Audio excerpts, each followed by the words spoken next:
Oh, people.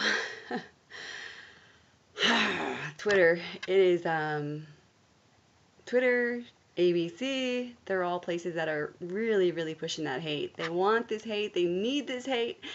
It's the only way that people are going to keep watching. It's the only the way that people can get those votes.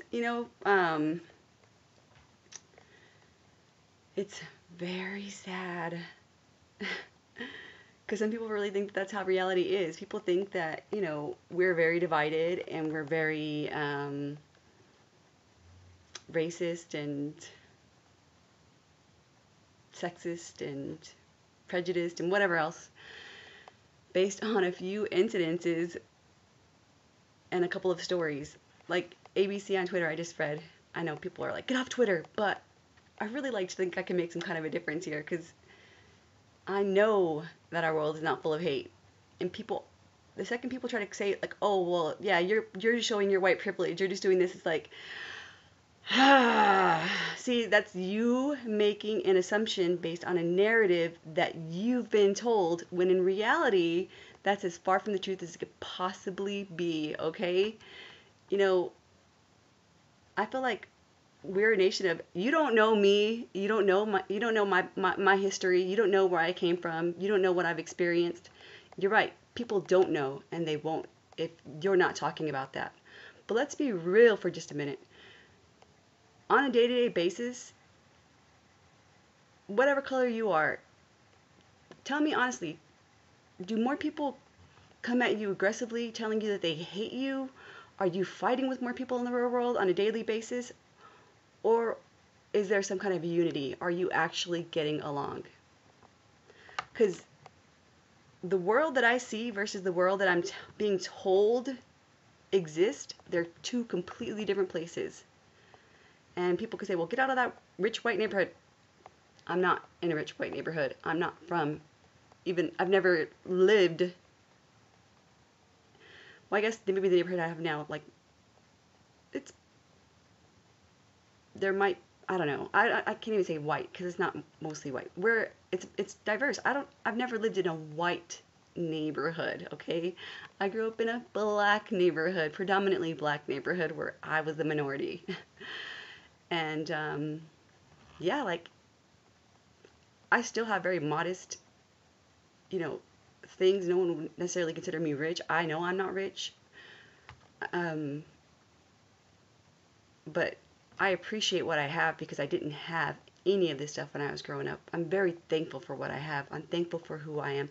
I'm thankful for my community. I'm thankful for my family, for my diverse family who loved one another and never even considered race to be a factor.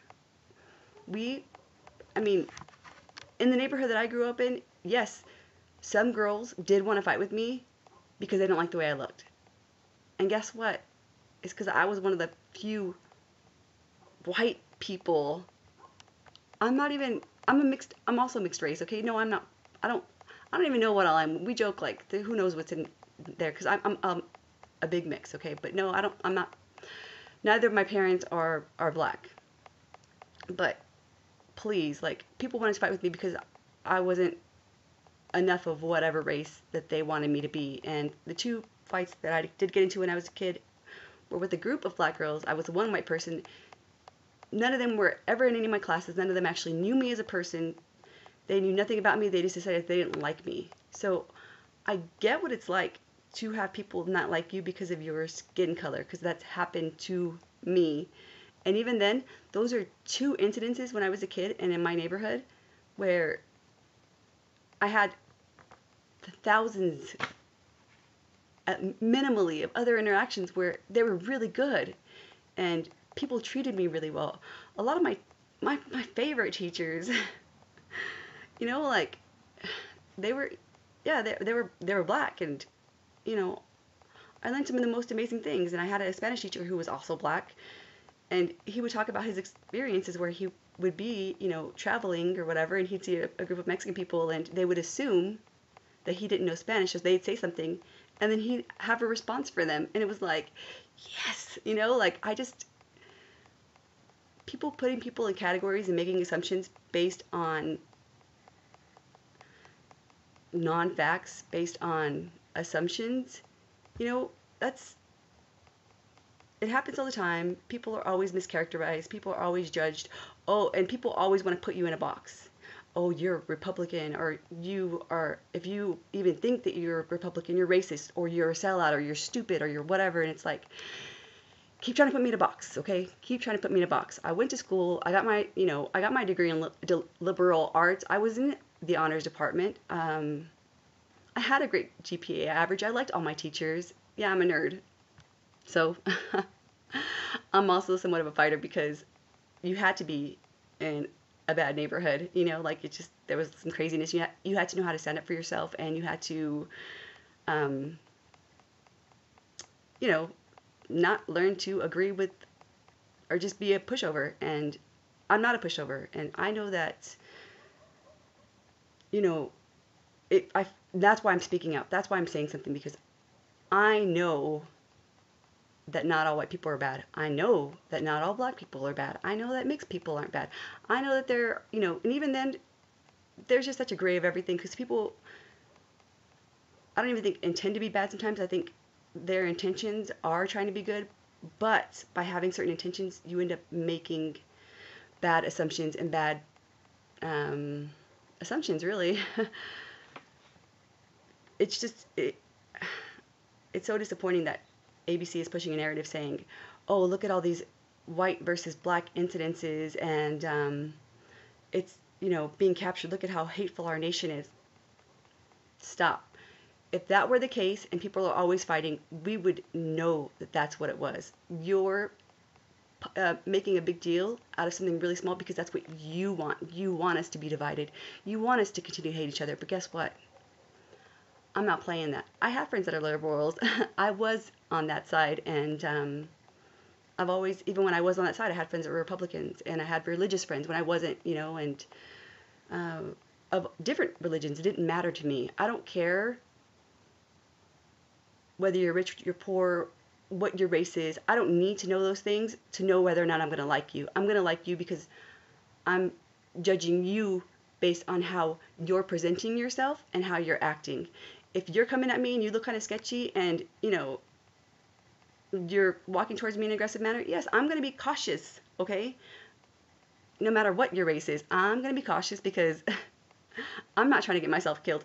I did grow up in a bad neighborhood. I learned to lock your doors. I learned to watch your back. And it's called being smart, like, yeah, it's good to be cautious, but don't make too many assumptions, because it's not always what you think it is. Yes, it's good to be safe. But no, we don't all hate each other. Please, let's stop the hate.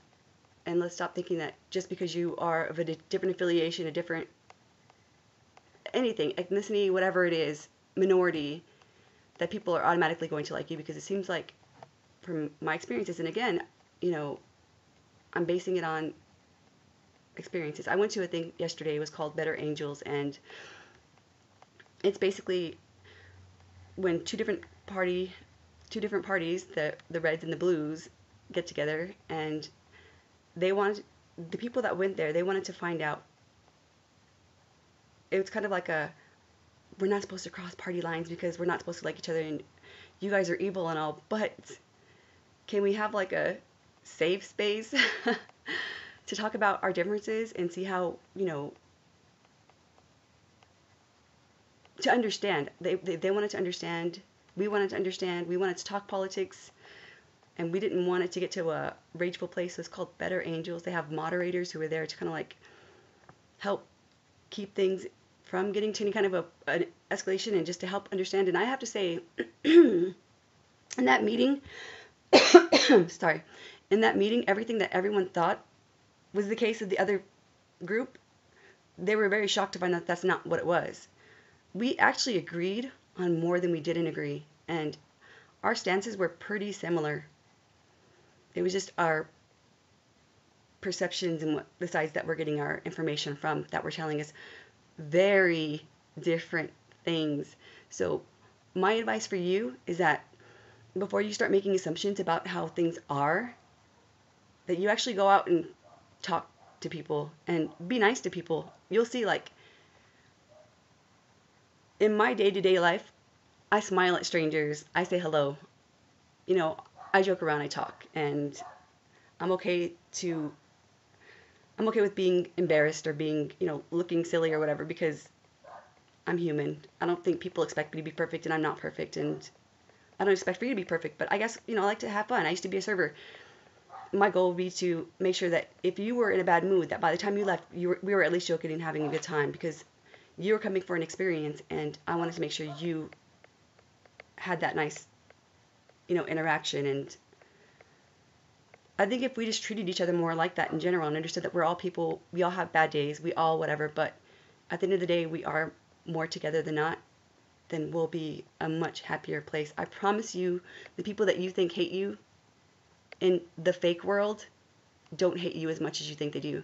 And if people are looking at you a certain way, could it be your appearance that might be more scary than people looking at you because of your race? I mean, if back in the day when people would wear, like, dress like the devil or wear, like, really goth stuff, some people, that might intimidate some people, and not everyone's going to be as open because people are scared of things that they don't know.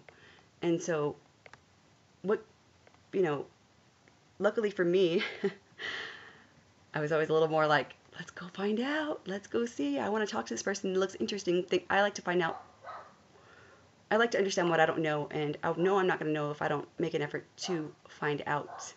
So, I was always able to hang out with the different groups and whatever and not be scared because they weren't like me. Again, I think that has to do with the fact that I was a minority in my neighborhood. But,